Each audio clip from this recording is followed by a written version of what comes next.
Hi, I just want to remind you of how to do a two-sample t-test and a matched pair t-test, since we spent so little time on that before our break.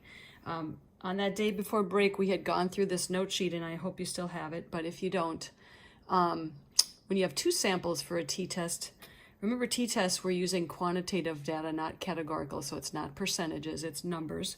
So in this particular problem, I have two lists of numbers, and this is a data problem because I put things into lists. So I'd have list 1 here and list 2 here.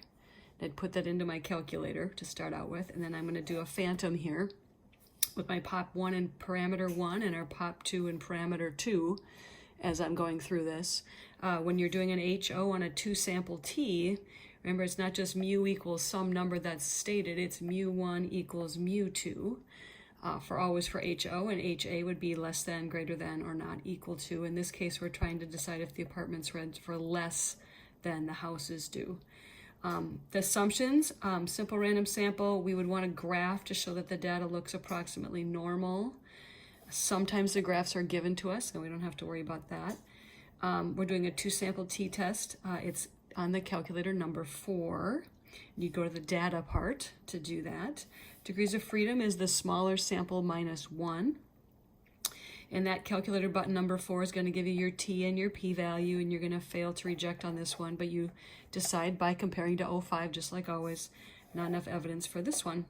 The confidence interval for a two-sample t is letter 0, or number 0. So you still have all the data in that you'd put, and you just go to number 0 to get that interval. This one contains 0, so there was no difference. More commonly, you'll probably see a problem like this where they give you the stats instead with a two-sample. So I've got two groups here with an n, a mean, and a standard deviation for both. So you're going to go to your calculator number 4, but this time you'll be entering in the stats that they give you instead.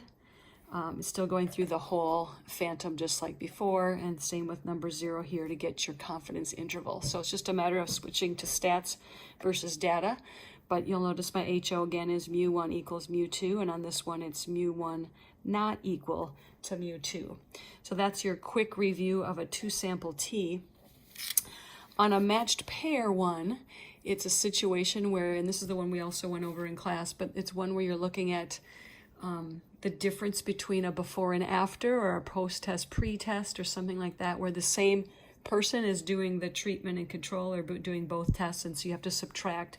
So it becomes a one-sample T where I need just one list. By subtracting either the before and after, or the after and the before, you'll have to just play around with that and see which way you want to go. But I've got my one list here that I'm going to put in.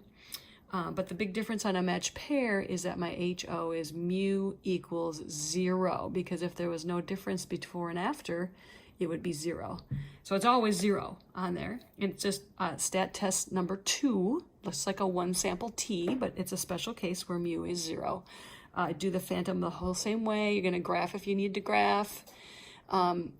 Degrees of freedom is n minus 1. So in this case, I forget how many I have here. Degrees of freedom is 10. It's 11 minus 1, p-val, etc. Just like always. So on a matched pair, you're doing the same thing, but it's a stat test number 2 instead of 4, and mu equals 0.